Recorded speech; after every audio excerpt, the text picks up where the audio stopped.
10টি এমন আমল সহজবদ্ধ, যেটা করতে পেরেশানি হয় না, কিন্তু বান্দা করলে জীবন এবং অন্তর একই সাথে 1 থেকে 21 দিনের মধ্যে পরিবর্তন হবে ইনশাআল্লাহ। আমলগুলা করার নিয়তে শুনবেন আপনারা? কারা কারা শুধু শোনার নিয়তে আছেন হাত তোলেন। শুধু শোনা, আমল করব না। আমরা সকলে করবো তো ইনশাআল্লাহ। আল্লাহ আমাকেও যেন করার সবার আগে তৌফিক দান করে। 1 নম্বর, খুব সংক্ষিপ্ত সময়, আজকে একদম অল্প সময় আলোচনা শেষ হয়ে যাবে ইনশাআল্লাহ। 1 নম্বর, প্রতিদিন সূরা মুলকের পাঠ করা 1 নম্বর আমল, প্রত্যেক দিন। নবীজি সাল্লাল্লাহু আলাইহি সাল্লাম বলছেন, ইন্না সূরাতাম মিনাল কুরআনি 30 আয়া। দুনিয়ার মানুষ জেনে রাখো, কোরআনের একটা সূরা আছে যার 30টা আয়াত আছে। নবীজি বলছেন, শাফাআত লি সাহিবিহা হাত্তা গুফিরা লাহু। কিয়ামতের ময়দানে এই সূরাটা তার সাথীর ব্যাপারে সুপারিশ করতে শুরু করবে। আল্লাহ রাব্বুল আলামিন তাকে maaf করে দেওয়ার আগ পর্যন্ত সে সুপারিশ করতেই থাকবে। তার সাথীরে maaf করাই নিয়ে তারপরে সে যাবে। বুঝেন তো সাহেব কাকে বলে, বন্ধু কাকে বলে? জীবনে একবার দেখা হয়েছে, এটা বন্ধু না। কোনদিন আর তার সাথে কথাবার্তা হয় নাই, কোনো যোগাযোগ নেই, এটা বন্ধু না। বন্ধু মানে যার আপনি ভালোতে খবর নেন, মন্দতে খবর নেন, ঈদের সময় বার্তা পাঠান, সুযোগ পাইলে হাদিয়া দেন, তার বাড়িতে বেড়াতে যান, তাকে আপনার কাছে ডাকেন, হৃদয়ের মধ্যে গেঁথে রাখেন। আপনি বলেন দোস্ত থাকলে আমার দোস্তের মতো একটা আছে, এই আপনার দোস্তের নাম কি? সবার আগে যার কথা মনে পড়ে যায়, ঠিক না? আল্লাহ বলতেছেন, নবী আপনি জানাই দেন, কোরআন এরকম একটা সূরা আছে যার 30টা আয়াত আছে। ওইটা তার সাথী যে তারে বন্ধু বানায় ফেলবে, কিয়ামতের দিনে তাকে ক্ষমা করায়া শাফাআত দিয়া তারপরে সে জান্নাতে নিয়ে যাবে। এই 30টা আয়াত বিশিষ্ট সূরার নাম হচ্ছে সূরা মুলক। আমরা যদি চিন্তা করি যে প্রত্যেকদিন রাত্রে আমরা আমাদের জীবন থেকে 20 মিনিট সময় আলাদা করব, যা আমরা তেলাওয়াত করব। প্রথমেই 7 দিন আমাদের দ্বারা সম্ভব হবে না। এই জন্য প্রথমে বড় প্ল্যান দাঁড় করালে আর আমাদের মাথা উলায় যাবে। টার্গেট করতে হবে সপ্তাহে অন্তত একবার সূরা মুলক না পড়ে আমি শুব না। এই বান্দা যখন মজা পাবে তখন সপ্তাহে 2 দিন হবে, কখনো সপ্তাহে 3 দিন হবে, কিন্তু কোনোভাবেই যেন প্রত্যেক মাসে 10 বারের নিচে না নামে। তো প্রথম থেকে যদি আমরা এই কর্মসূচি নেই যে ইনশাআল্লাহ আজকে শুক্রবার, আগামী জুমার আগে একবার হলেও কোনো একদিন রাত্রে ইনশাআল্লাহ আমরা সূরা মুলকে 30টা আয়াত পড়ব। সর্বোচ্চ সময় লাগবে যে একদম ভাঙ্গা ভাঙ্গা করে পড়ে তারও 10 মিনিট। এই 10 মিনিটের মধ্যে আমরা এই আমলটা জারি করে ওকে আমার বন্ধু বানাই নিলাম। আল্লাহ তোমার হাবিবের ঘোষণা অনুযায়ী সে যেন সুপারিশ করে তোমার দেওয়া পাওয়ার নিয়ে আমাকে জান্নাতে নিয়ে যায়। পারবো ইনশাআল্লাহ? এটা হচ্ছে আমাদের জন্য 1 নম্বর আমল। প্রিয় ভাইয়েরা, সংক্ষিপ্ত কথা বলবো, আজকে বলেছি 2 নম্বরে বার, যে আমলটা করতে আমাদের কষ্ট হয় না, কিন্তু পলিসি না থাকার কারণে আমরা এই আমলটি ঠিকঠাক মতো করি না। সেটি হচ্ছে যে আমাদের প্রত্যেকের গোপনে সাদাকা দেওয়ার অভ্যাস করতে হবে। কি করতে হবে? সাদাকা করব, দান করব, কিন্তু এটা গোপনে দেওয়ার একটা অভ্যাস করতে হবে। শোনেন, 2টা জিনিস আপনাদের কাছে বলি। আরশের আজিমের নিচে যেই দিন কোনো ছায়া কিয়ামতে থাকবে না, আল্লাহ রাব্বুল আলামিন 7 শ্রেণীর মানুষকে তার আরশের নিচে ছায়া দিবেন এবং ওই ছায়া দিয়ে বাকিদের হিসাব কমপ্লিট করে তাদের সাথে তাকে জান্নাতে পাঠিয়ে দিবেন। নবীজি সাল্লাল্লাহু আলাইহি সাল্লাম বলছেন তার একটা হচ্ছে ওয়ারাজুলুন তাসাদদাকা বিসাদাকাতিন ফাআখফাহা। এমন এক ব্যক্তি যে দান করত কিন্তু গোপন করে রাখতো। কেমন গোপন? হাত্তা লা তা'লামা শিমালুহু মা তুনফিকু ইয়ামিনুহু। তার বাম জানতো না তার ডান হাত কি দান করে দিছে। এত গোপনে নিবৃতে পরিবার, স্ত্রী, সমাজ, এমনকি নিজেও যোগ বিয়োগের খাতায় তুলতো না। এমন দান করত গোপনে যে তার বাম হাত জানে না ডান হাত কি দিয়া দিছে। এইরকম ব্যক্তিকে আল্লাহ রাব্বুল আলামিন আরশে আজিমের নিচে ছায়া দিয়ে দিবেন। আল্লাহ রাসূল সাল্লাল্লাহু আলাইহি সাল্লামের এই হাদিসের আলোকে কুরআনুল কারীমের আয়াত আছে। আল্লাহ রাব্বুল আলামিন কোরআনে বলেছেন, ইন তুবদুস সাদাকাত ফানি'মাহি ওয়া ইন তুখফুহা ওয়া তুতুহাল ফুকারা ফাহুয়া খায়রুল লাকুম। প্রকাশ্যে দান করো, নো প্রবলেম, করতেই পারো।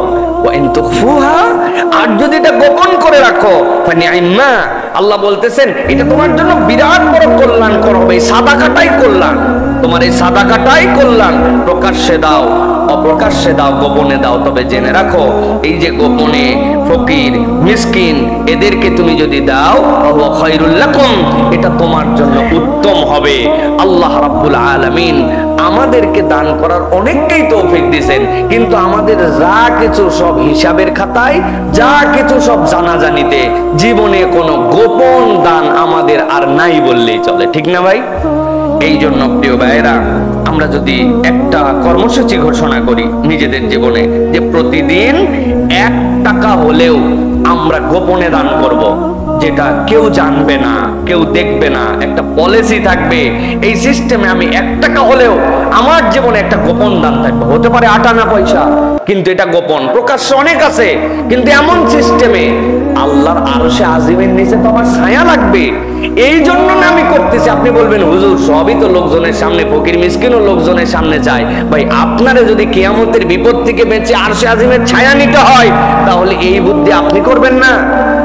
আপনার পলিসি এটার মধ্যে থাকবে না? আপনার পকেটে 1 লাখ টাকা থাকলে আপনি তো বাজারের মধ্যে যাই গুনেন না, ঘরের মধ্যে দরজা লাগাই দিয়ে তারপরে আপনি গুনে টুনে তারপরে রাখেন। তাহলে আপনি এটার ক্ষেত্রে প্ল্যান নিতে হবে, আমরা প্রত্যেকদিন যা দান করি প্রকাশ্য, কিন্তু টেকনিক্যালি 1 টাকা হলেও আমরা গোপনে দানের অভ্যাস জীবনে গড়ে তুলবো। পারবো ইনশাআল্লাহ? এটা যদি করি প্রিয় ভাইরা, আমাদের জীবন এবং অন্তর দুটাই বদলায় যাবে ইনশাআল্লাহ। বলে অন্তর কিভাবে বদলাবে? আল্লাহ বলেছেন ওয়াইন তুখফুহা ওয়া তুতুহাল ফুকারা ফাহুয়া খায়রুল লাকুম, তুমি যদি এটা গোপনে কোনো ফকির মিসকিনকে অভাবগ্রস্তকে দাও, এটা তোমার জন্য কল্যাণকর। কি কল্যাণ আল্লাহ প্রকাশ করেন নাই। আল্লাহর কল্যাণের প্রকাশই হচ্ছে হেদায়েতের উপর অন্তরকে অবিচল করে দেওয়া। সুবহানাল্লাহ। তাহলে 2 নম্বর আমল এটা মনে থাকবে ইনশাআল্লাহ। এবার চলেন 3 নম্বর আমলটি হচ্ছে দিনের শুরুতে 100 বার সুবহানাল্লাহি ওয়া বিহামদিহি পড়া। প্রত্যেক দিন দিনের শুরুতে সুবহানাল্লাহি ওয়া বিহামদিহি এটা 100 বার পড়া। কি লাভ এটা পড়লে? রাসূল সাল্লাল্লাহু আলাইহি সাল্লাম বলছেন মান ক্বালা সুবহানাল্লাহি ওয়া বিহামদিহি ফি ইয়াউমিন 100 মাররা, কেউ যদি প্রত্যেক দিন 100 বার করে সুবহানাল্লাহি ওয়া বিহামদিহি পড়ে, আল্লাহ নবী সাল্লাল্লাহু আলাইহি ওয়াসাল্লাম বলেন হুত্তাত খাতায়াহু ওয়া ইন কানাত মিসলা জাবাদিল বাহার। আল্লাহ রাব্বুল আলামিন এই সুবহানাল্লাহি ওয়া বিহামদিহি এইটার ফজিলত এত দান করেছেন, ওই বান্দার যদি সাগরের ফেনা পরিমাণ গুনাহ থাকে আল্লাহ রাব্বুল আলামিন ওই বান্দাকে maaf করে দিবে। এক সাগরের ফেনা, এত গুনাহ হয়ে গেছে ওই বান্দার। এই গুনাহগুলা গুনাহ সাগীরা, ছোট ছোট গুনাহ জমতে জমতে বিশাল একটা গুনার ভান্ডার হয়ে গেছে তার, এক সাগরের ফেনার মতো। নবীজি বলছেন ওই বান্দা সকালবেলা কি করেছে? সুবহানাল্লাহি ওয়া বিহামদিহি সুবহানাল্লাহি ওয়া বিহামদিহি সুবহানাল্লাহি ওয়া বিহামদিহি, ওই বান্দা 100 বার এরকম করে পড়ে ফেলেছে, আর আল্লাহ রাব্বুল আমিন সাগর সম ফেনার গুনাহ তার maaf করে দিয়েছে। জানি সবাই আমরা এটা, কিন্তু আমাদের প্র্যাকটিস করে হয়ে ওঠে না। এই জন্য আমাদের জীবন পরিবর্তন হয় না, আমলের জিন্দেগি হয় না। গতানুগতিক ধারায় সব চলতেছে। সকালে ওঠার পরে পেস্ট আছে, ব্রাশ আছে, সকালে ওঠার পরে হাঁটা আছে, নাস্তা আছে, নতুন জামা পরা আছে, বের হওয়া আছে, বের হওয়ার আগে হাতের চাবি নেওয়া আছে, ব্যাগ নেওয়া আছে, সব আছে, শুধুমাত্র আমলটুকু নাই, ঠিক কিনা ভাই? অথচ একটু অভ্যাস করলেই আমরা এটা করতে পারি। প্রিয় ভাইরা, এটা কেন করতে হবে এটার ব্যাখ্যা করেছেন মুফাসসির সূরা হিজর এর 98 নম্বর আয়াত। আল্লাহ বলেছেন ফাসাব্বিহ বিহামদি রাব্বিকা ওয়া কুম মিনাস সাজিদিন। প্রত্যেক নবীর দায়িত্ব ছিল আপনি আল্লাহ রাব্বুল আলামিনের জন্য একনিষ্ঠ হন, সিজদাকারী এবং আল্লাহর শুকরগুজার, আল্লাহর প্রশংসাকারী বান্দা হন। প্রত্যেক নবীওয়ালার দায়িত্ব ছিল যে তার তাসবির প্রতি নিমগ্ন থাকা। যখন কোন বান্দা এই সুবহানাল্লাহি ওয়া বিহামদিহি পড়ে, সে নবীওয়ালা একটা আমল করে। তাহলে তাহলে এই আমলটার অভ্যাস আমাদের জীবনে নিতে হবে। এখন কর্মসূচি কি? কর্মসূচি হচ্ছে সকালবেলা উঠে হাঁটতে হাঁটতে অথবা বসতে অথবা গোসল করে বের হতে, অথবা আমার যে সময়টুকুতে গাড়িতে করে যাচ্ছি, বাইকে যাচ্ছি, রিক্সায় যাচ্ছি, আমাকে টার্গেট করতে হবে সকালের পোরশনের আমল এইটা। আমি গাড়িতে করে যাচ্ছি, বাইকে যাচ্ছি, রিক্সায় যাচ্ছি, আমাকে টার্গেট করতে হবে সকালের পোরশনের আমল এইটা। আমি এই আমলটা শেষ করে নিব ইনশাআল্লাহ। পারবো ইনশাআল্লাহ? প্ল্যান রাখতে হবে। প্রিয় আল্লাহ আমাদেরকে তৌফিক দান করেন। এবার চলেন 4 নম্বরে। 4 নম্বর হচ্ছে ফজরের পরে সূর্য ওঠা অবধি সস্থানে বসে আল্লাহ রাব্বুল আলামিনের জিকির করা। যতগুলো আমল এখন পর্যন্ত বলেছি, এইটা হুজুর থেকে শুরু করে আমাদের সকলের জন্য এটা কঠিন। আমাদের যদিও আমরা যদি হিসাব করি তাহলে আমরা দেখব আমাদের এইখানে ফজরের জামাত কয়টায়? আজকে কয়টায় ফজরের জামাত? 5টায়। আমরা পড়ছি 4:55-তে দারুস সালাম। তো এই যে 5টায় সালাত আর ফজরের সূর্যোদয় ছিল কয়টায়? আমরা যদি হিসাব করি মাত্র 30-35 মিনিটের মামলা আমাদের জন্য। নবীজি সাল্লাল্লাহু আলাইহি সাল্লাম বলছেন, মান সাল্লাল ফাজরা ফি জামাআতিন সুম্মা ক্বাদা ইয়াজকুরুল্লাহ, কেউ যদি ফজরের সালাত আদায় করে এরপরে উঠে নাই, ওখানেই বসে আছে, হয়তো নামাজের শুরুতে না বসে লেটাপারে বসছে, কিন্তু সেখানেই বসে আছে, হাত্তা তাতলু আশ-শামস সুম্মা সাল্লা রাকাতাইন, এরপরে সে হিসাব করে দেখছে সূর্য উঠে গেছে, নিষিদ্ধ সময় পার হয়ে গেছে, 2 রাকাত সালাত পড়ে ফেলছে, 2 রাকাত সালাত পড়ে এবার উঠে চলে গেছে। আল্লাহ নবী বলছেন কি করছে এই লোক জানো? কানাত লাহু কাআজর হাজ্জাতিন ওয়া উমরাতিন তাম্মাতিন তাম্মাতিন তাম্মা। এই যে ফজরের জামাতের পরে বসে সূর্যোদয়ের পরে 2 রাকাত সালাত পড়ে গেছে, আল্লাহ তার আমলনামায় একটা পূর্ণ হজ, একটা পূর্ণ উমরার সওয়াব দান করে দিয়েছেন। আল্লাহু আকবার। নবীজি 3 বার বলেছেন তাম্মাতিন তাম্মাতিন তাম্মা। আমার উম্মত জেনে রাখো, পূর্ণ হজ, পূর্ণ উমরার সওয়াব আল্লাহ দিয়েছেন। আল্লাহু আকবার। 40 মিনিটের বিনিয়োগ, 30 মিনিটের বিনিয়োগ, 25 মিনিটের বিনিয়োগ। ভাই প্রত্যেক দিন হয় না, মানুষের ক্লান্তি থাকে, বসতে পারে না, ব্যস্ততা থাকে, কিন্তু ইমানদারের জীবনে সপ্তাহে 2-3 দিন সময় হবে না একটা হজ আর একটা উমরার সময় আর সবটা আমলনামায় নেওয়ার জন্য? এই আবেগ তার মধ্যে আসবে না, তাহলে জীবন কেমনে পরিবর্তন হবে? আপনি শুধু গেলেন, কোন রকম সালাত আদায় করলেন, সালাত হওয়ার সাথে সাথে সাত করে উঠে আপনি বাড়িতে চলে আসলেন, র্যান্ডম এভরিডে, প্রত্যেক দিন একই অভ্যাস। মহিলারা তার বাড়িতে সালাত আদায় করেন, তার ঘরের কোনায় হচ্ছে তার জন্য উত্তম নামাজের স্থান। কত সময় ব্যয় হয়, কিন্তু আমার মায়েরা জানেই না যে আমলটা আমি করতে পারি। এখন আধুনিক যুগ, গুগল করে দেখে নিছেন আজকে সূর্যোদয় কয়টায়, ওখানে বসছেন, কোরআন শরীফটা পাশেই রেখে দিয়েছিলেন, কোরআন মজিদটা এখানে তেলাওয়াত করেছেন, জিকির আজকার গুলা করেছেন, সূর্য উঠছে 2 রাকাত সালাত পড়ে আপনি যায় নামাজটা গুটাই নিয়ে উঠে চলে গেছেন। আল্লাহ আপনার আমার আমল নামায় একটা কবুলকৃত হজ এবং উমরার সওয়াব লিখে দিয়েছেন। অতএব প্রিয় ভাইয়েরা, সপ্তাহে অন্তত 1 দিন হলেও আমল করতে হবে। চেষ্টা করবেন ইনশাআল্লাহ? করবেন ইনশাআল্লাহ? আল্লাহ রাব্বুল আলামিন আমাদেরকে আমলটা করার তৌফিক দান করেন। কুরআনুল কারীম এটার সমর্থনে কথা বলেছে। আল্লাহ বলছেন, ওয়াসাব্বিহ বিহামদি রাব্বিকা ক্বাবলা তুলুইশ শামসি ওয়া ক্বাবলা গুরুবিহা। সূর্য উদয়ের আগে আল্লাহর প্রশংসা করো, আর সূর্য অস্ত যাওয়ার পরে আল্লাহর প্রশংসা করো। এই যে সূর্য ওঠার আগের জিকির আর 2 রাকাত সালাত সূর্য উঠায়, এটা হচ্ছে সেইটার সাথে সামঞ্জস্যশীল একটা আমল। আল্লাহ যেন আমাদেরকে করার তৌফিক দান করেন। কয় নম্বর বললাম ভাই? ভুলে গেছেন না তো? এবার 5 নম্বর চলেন। আল্লাহ রাসূল সাল্লাল্লাহু আলাইহি ওয়াসাল্লাম বলছেন, দুনিয়ার মানুষ, তোমাদের আরেকটা অনন্য আমল আছে, আমরা করি কিন্তু দেখেন আমাদের র্যান্ডম নাই। বাবা মার জন্য প্রতিদিন দোয়া করা এবং তাদের জন্য কিছু না কিছু সাদাকা করা। বাবা মার জন্য দোয়া, যার বাবা মা বেঁচে আছেন তার জন্য, আর যার বাবা মা মারা গিয়েছেন তার জন্য। কত ভাই এখানে আছেন, আমাদের আব্বা আম্মা উভয়েরই চলে গেছেন দুনিয়া থেকে। কারা কারা ভাই দেখি তো, একটু হাত উঁচু করেন তো। কাদের আব্বাও নাই, আম্মাও নাই? আল্লাহু আকবার। কাদের বাবা নাই? শুধু কত মানুষের বাবা নাই, কাদের মা নাই? আমাদের মা নাই, অনেকের বাবা নাই, অনেকের আব্বা আম্মা ওই চলে গেছে। আর আল্লাহ নিয়ামতটা বাঁচাই রাখছেন কার কার? যাদের আব্বা আম্মা বেঁচে আছেন। আহা, আমরা বড় সৌভাগ্যবান যে আমাদের জান্নাতের দরজা এখন পর্যন্ত ভেঙে যায় নাই। আমাদের জান্নাতের দরজা খোলা আছে, কিন্তু আমরা আমাদের জান্নাতের দরজাটা ব্যবহার করতে পারতেছি না। নবীজি বলছেন, এই দুইজনই তোমার জান্নাত, এই দুইজনই তোমার জন্য জাহান্নাম। এখন যার বাপ মা চলে গেছে তার কি করণীয়? যার বাপ মা বেঁচে আছে তার কি করণীয়? আমরা বেশিরভাগ সন্তানরা পিতা মাতার ব্যাপারে গাফেল। কত হুজুরের কাছে দোয়া চাইলাম, কত লোকের কাছে কত সমস্যার জন্য বললাম, কিন্তু কখনো চিন্তাই করি নাই আমার জান্নাতের রাস্তা আছে আমার পিতা মাতা।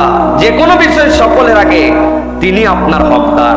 রাসূলুল্লাহ সাল্লাল্লাহু আলাইহি ওয়াসাল্লাম বলছেন, ইদা মাতা ইবনে আদম ইনকাতা আমালুহু ইল্লা মিন সালাসিন। যখন কোন বনি আদম মরে যায় সব আমল তার বন্ধ হয়ে যায়, কেবল 3টা আমল তার আমলনামায় যেতে থাকে। এর মধ্যে একটা ওয়ালাদুন সলিহুন ইয়াদউ লাহু, তার নেক সন্তান যখন তার জন্য দোয়া করে আল্লাহ কোনো বাধা বিপত্তি ছাড়া ডাইরেক্ট তার আমলনামায় সেটা পৌঁছায় দেয়। সুবহানাল্লাহ ওয়া বিহামদিহি। এই জন্য প্রত্যেক দিন পিতা মাতার জন্য দোয়া করা, রব্বির হামহুমা কামা রাব্বায়ানি, এমন ইউনিভার্সাল দোয়া। এটা না মরা বাপ মায়ের জন্য না জীবিত বাপ মায়ের জন্য, আপনি আলাদা করতে পারবেন না। রব্বি, ও আমার আল্লাহ, ইরহাম, আপনি দয়া করেন, হুমা, আব্বা আম্মার উপরে, কামা, যেরকম রব্বায়ানি, তারা আমার প্রতিপালন করেছিলেন।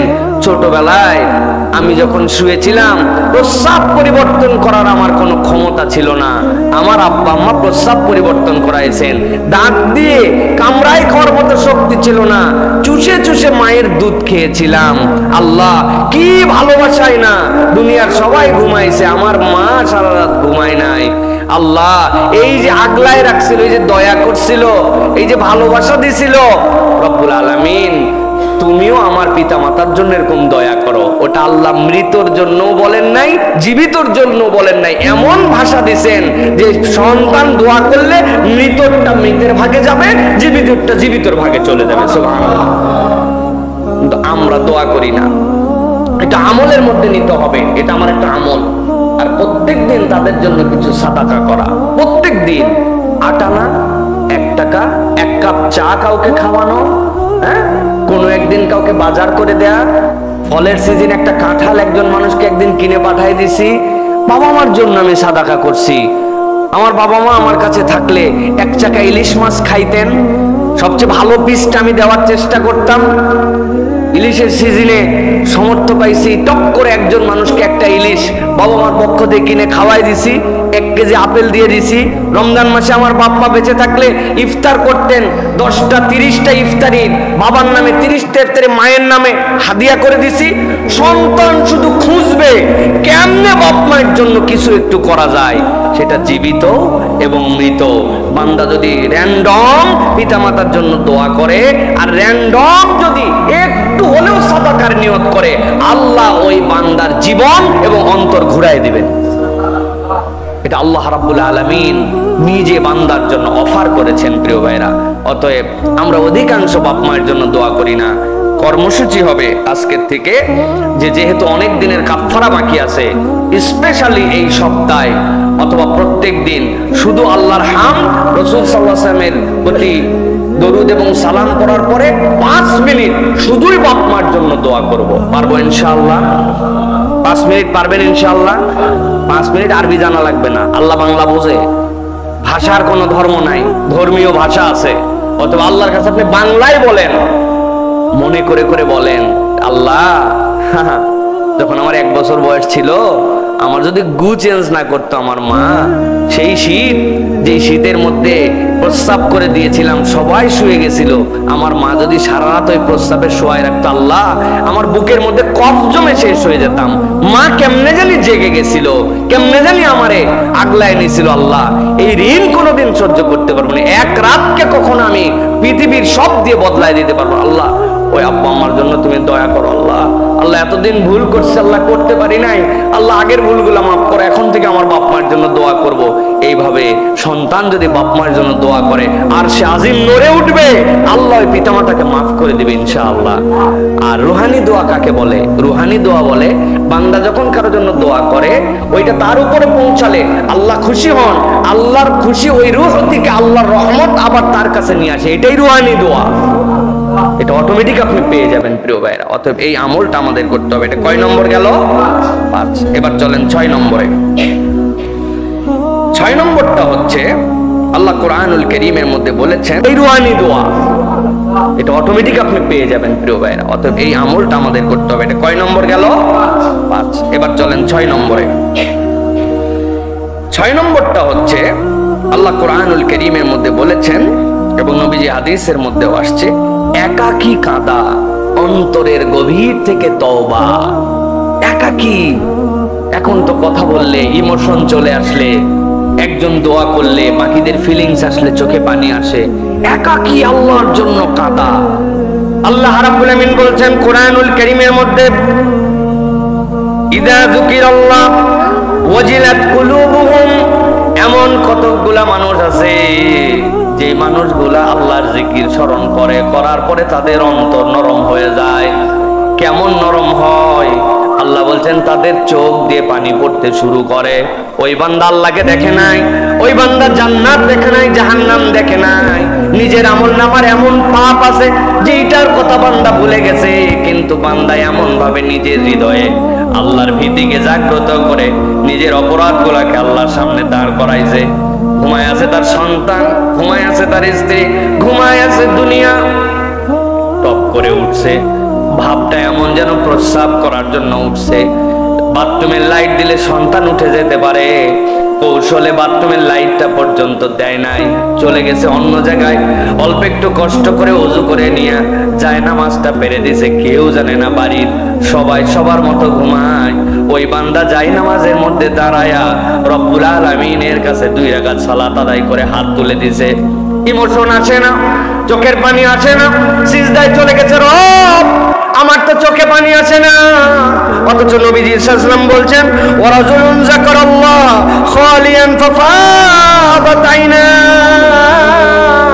আরশে আজিমের নিচেতে এমন লোক জায়গা পাবে যেই লোক একাকী দাঁড়াইছে আর আল্লাহর জন্য চোখের পানি বিসর্জন করে দিছে।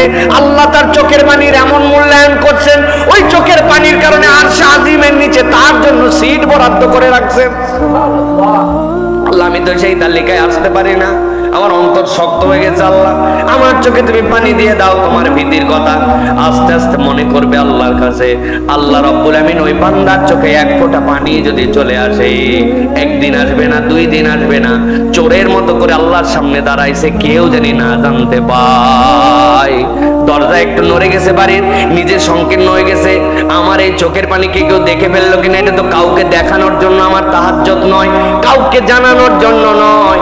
আল্লাহর কাছে 1 দিন 2 দিন পড়ার পরে চোখ বন্ধ করে যখন জাহান্নামের বিভীষিকার কথা চিন্তা করবে, নিজের আমলনামা যদি কপাল দিয়ে প্রকাশ পেয়ে যেত, দুনিয়ার মানুষ সালাম দিত না। রে আজকে আমাকে কত সম্মান দেয় মানুষ, আমার বাথরুমের গুনাহ, গোপন গুনাহ, চোখের গুনাহ, মোবাইলের গুনাহ যদি জানাজানি হয়ে যেত, আমার আব্বা পর্যন্ত আমাকে দিকে তাকাতো না লজ্জায়, অথবা বাপের আমলনামায় এমনটা আছে সন্তানকে মুখ দেখাতে পারতো না। আল্লাহ সব তুমি গোপন রাখছো, আল্লাহ তোমার কাছে কিচ্ছু গোপন নাই, তুমি গোপন গুনাহগুলা দয়ামান রব আমাকে গোপনে মাফ করে দাও।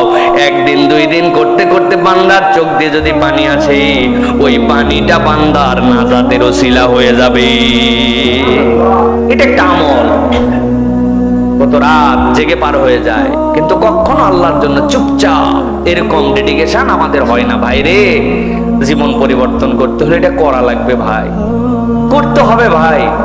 এরকম করে চলতে চলতেই জীবন শেষ হয়ে যায়। কার জীবন কিভাবে শেষ হয়? নম্বরে অভিনব একটা আমল, কাউকে নীরবে ক্ষমা করে দেওয়া, না জানায় ক্ষমা করে দেওয়া। প্রিয় ভাইরা, আল্লাহ কোরআনুল কারীমের মধ্যে বলেছেন, সূরা নূরের মধ্যে এসেছে, সূরা শূরার মধ্যে এসেছে, আল্লাহ বলছেন ওয়ালিয়াফু ওয়ালিয়াসফাহু আলা তুহিব্বুনা আন ইয়াগফিরাল্লাহু লাকুম। তোমরা তাদেরকে ক্ষমা করে দাও, মাফ করে দাও, ওভারলুক করো, ছেড়ে দাও। আল্লাহ বলছে আলা তুহিব্বুনা ইয়াগফিরাল্লাহু লাকুম, তুমি কি চাও না বান্দা যে আল্লাহ তোমাকে মাফ করে দেন? কন্ডিশনটা দেখেন, আল্লাহর মাফ নিতে চাও, ক্ষমা করে দাও, ওভারলুক করো, ছেড়ে দাও। এই রে কষ্ট দেওয়া আমারে দিছে ভাই, সব বলতে পারি, বলা যায় না ভাই। একদিন নীরবে নিভৃতে, কেউ জানে না, যা মাফ করে দিলাম, যা ধরে রেখে কি লাভ, আল্লাহ তুমি আমারে মাফ করে দিও। এই যে অনুভূতি প্রত্যেকের জীবনে আছে। কথায় খোঁচা দিছে, আচরণে কষ্ট দিছে, দেনা যে সময় পরিশোধ করার সময় দেয় নাই, উমুকে ঠকাইছে, তুমুকে আমারে, মানে আমাদের জীবনে প্রত্যেকের সাথে আছে। বউ কষ্ট দিছে, আছে না ভাই? আর আপনি কষ্ট দেন নাই না? দুইটাই আছে, বেশি বেশি আছে দুইটাই। তো আল্লাহ মাফ করে দিলাম, গোপনে নীরবে ঘোষণা ছাড়া, আল্লাহর সাথে অন্তর মুখ দিয়েও বলা লাগে নাই এটা আমার একটা আমল। চিন্তা করে দেখছেন কোনোদিন যে এটা আমল হতে পারে? এই আমল আমাদের জীবন পরিবর্তন করতে পারে। আল্লাহ বলছেন ফামান আফা ওয়া আসলাহা ফাআজরুহু আলাল্লাহ, কেউ যদি ক্ষমা করে আর তোমাদের মধ্যে থেকে কেউ যদি শুধরায় দেয়, আল্লাহর কাছে সে বিনিময় পাবে। সুবহানাল্লাহ। ফামান আফা, ক্ষমা করে দিছো, বিনিময় কে দিবেন? আল্লাহ। এই জন্য আমাদেরকে মানুষকে ক্ষমা করা, এটা একটা আমল। ভুল করে ফেলছে, অপরাধ করে ফেলছে, যা মাফ করে দিলাম, এইটা একটা বিষয়। সর্বশেষ যেটা বলবো ভাই, নিজে একা কোনো পুণ্যের কাজ শুরু করা যেন কিয়ামত পর্যন্ত তা চলতে থাকে। আমি এমন একটা কাজ শুরু করছি, এমন একটা কাজের উদ্যোগ নিয়েছি, এমন একটা কাজ আমি ভালোভাবে প্র্যাকটিস করা শুরু করছি, আমার টার্গেট কিয়ামত পর্যন্ত। ভাই জীবন তো শেষ হয়ে যাবে, কিন্তু আমি কি রেখে গেলাম? এর এক পর্যন্ত যা বললাম সব ব্যক্তিগত, আপনিও শেষ, আমলও শেষ, কিন্তু এইটা হচ্ছে আপনার চান্স যে আমি চলে যাব কিন্তু আমল থেকে যাবে। নবীজি বলছেন মান সান্না সুন্নাতান হাসানাতান ফাআমিলা বিহা, কেউ যদি কোনো একটা ভালো কাজ, সুন্দর কাজ প্রচলন করে এবং সেটার উপরে সে আমল করে, কানা লাহু আজরুহা ওয়া মিসলু আজরি মান আমিলা বিহা, এটা করলে তো সে সওয়াব পাবে। আর যারা এই কাজ করবে প্রত্যেকের আমলের সওয়াব আল্লাহ তার আমলনামায় দিবেন। আদাল্লু আলাল খাইরি কাফাইলিহি, নবীজি সাল্লাল্লাহু আলাইহি ওয়াসাল্লাম বলছেন লা ইয়ানকুসু মিন উজুরিহিম শাইআ, কিন্তু তুমি মনে করো না উমুকে এই কাজ করছে, অনুসরণ করে আমি করতেছি, তাইলে মনে হয় আমার আমল কমে যাচ্ছে। না, আল্লাহ তাকেও দিবেন, তাকেও দিবেন। এই জন্য ভালো কোনো কাজ, কিছুই না, একটা গ্রুপ বানাইছে, ফর এক্সাম্পল 10 বন্ধুর অনুমতি নিছে যে বন্ধু আমি একটা ইসলামিক কন্টেন্টের গ্রুপ বানাইছি, ছোট্ট কোনো আমল পাইলেই এই গ্রুপে শেয়ার করব। দোস্তরা সবাই সম্মতি দিয়েছে, হ্যাঁ কর, ঠিক আছে। আর যদি কারো ডিস্টার্ব হয় তো লিভ নিয়ে নিও, এইভাবে ডিসক্লেমার দিয়ে একটা গ্রুপ বানাইছে। ছোট্ট একটু কিছু পাইলে পোস্ট করে, ওইটা দেখে দেখে আরেকজন পাইছে যে কিনা আমার তো একটা গ্রুপ আছে রে, ওই গ্রুপে একটা ভালো কাজের ফজরে ওঠার একটা গ্রুপ বানাইছে। দোস্ত কত কিছু হয়, তুই থাকিস সাভার, তুই থাকিস নোয়াখালী, আমি থাকি বগুড়া, তুমি থাকো নওগাঁ, ঠিক আছে, আমাদের একটা ফজর ওঠার একটা গ্রুপ আছে। আমরা ফজরে উঠলে এখানে রিমাইন্ডার দিব, না হলে আমরা কিন্তু একজন একজনকে 3 জন হতে পারে। আপনি গ্রুপ বানাইছেন একটা, এটা নেটের, আমরা নেটিজেন মানুষ, এই জন্য নেটের আইডিয়াগুলো বলতেছি। এছাড়াও প্রিয় ভাইরা, আপনার টাকা একটা মক্তব চলে, আপনি একটা মক্তব চলান, ভারী 3-4 হাজার টাকা লাগে, কারো জানার দরকার নাই যে আমি এই মক্তবে বাচ্চা কাচ্চা যেন পড়ে। আমার গ্রামের দিকে একটু তাকাইছি, নানা বাড়ির দিকে, শ্বশুর বাড়ির দিকে, বা একটা মক্তব, এই 2টা মানুষকে কোরআন মাজিদ শেখানোর জন্য একটু চেষ্টা করি। প্রত্যেকদিন আসরের পর আমি এখানে বসে যাই, একটা সূরা মস্ক হবে, লেখায় আছে 5 মিনিটের বেশি তালিম হবে না, 5 মিনিট ছোট্ট একটা সূরা। আপনি দাঁড়ায় গেছেন, আপনি আলেম মানুষ, হুজুর মানুষ, আশপাশে ছাত্র মানুষ, আপনি দাঁড়ায় প্রত্যেকদিন কুল হুয়াল্লাহু আহাদ, বসলে একজন, না বসলে না বসুক, আপনি আপনারটুকু শুরু করেন। আমি মালয়েশিয়ায় গেছি, বিশাল এক মসজিদ, যাইয়া দেখি মানে মসজিদে লোক ধরবে 20,000, কিন্তু লোক আছে 20 জন। বক্তা যিনি, উনি কোনো সার নাই, উনার ডিউটি ওইটুকু, মাগরিবের পর 15 মিনিট কথা বলা, কেউ না শুনলে নিজে শুনবো, তাও এটা চলমান। আমি দেখে অবাক হয়ে গেলাম, ফায়দা আল্লাহ রাব্বুল আমিন দিয়ে দেন সেই জায়গাতে, কারণ সে তো আল্লাহর সন্তুষ্টির জন্য এটা চালু করছে যে 15 মিনিট আমি প্রত্যেকদিন একটা আমলের কথা আলোচনা করব। আমি একটা মাদ্রাসার সাথে, 2টা এতিমের সাথে, 2টা বাচ্চার পড়ালেখার, মানে কোনো একটা ভালো কাজ আমি শুরু করছি, ওইটা যেন চলমান থাকে। এইটা আমাদের প্রত্যেকের জীবন থেকে চেষ্টা করতে হবে প্রিয় ভাইরা। আল্লাহ যেন আমাদেরকে তৌফিক দান করেন। তাহলে আবার রিমাইন্ডার করি, 10টা কোন কোন বিষয় বললাম। 1 নম্বর বলেছি প্রতিদিন সূরা মুলক তেলাওয়াত করা। যারা পারবেন লিখে দিবেন, যারা পারবেন লিখে রাখবেন প্রিয় ভাইরা। 2 নম্বর গোপনে সাদাকা দেয়া। 3 নম্বর দিনের শুরুতে 100 বার সুবহানাল্লাহি বিহামদিহি পড়া। 4 নম্বর বলেছি আপনাদের জন্য প্রিয় ভাইরা ফজরের পর সূর্যোদয় অবধি বসে 2 রাকাত সালাত আদায় করে হজ উমরার পূর্ণ সওয়াব নেওয়া। 5 নম্বর বাবা মার জন্য প্রত্যেকদিন দোয়া, কিছু না কিছু সাদাকা করার চেষ্টা করা। 6 নম্বর একাকী আল্লাহর জন্য ক্রন্দন করা। 7 নম্বরে দিনে 10 থেকে 100 বার লা ইলাহা ইল্লাল্লাহ ওয়াহদাহু লা শারীকা লাহ এটা পড়া। 8 নম্বর প্রতিদিন কোরআন মাজিদের ন্যূনতম 1 আয়াত হলেও তেলাওয়াত করা। 9 নম্বর কাউকে নীরবে ক্ষমা করে দেওয়া। আর 10 নম্বর নিজে একা কোনো পুণ্যের কাজ শুরু করা যেন কিয়ামত পর্যন্ত তা চলমান থাকে। আল্লাহ যেন আমাদের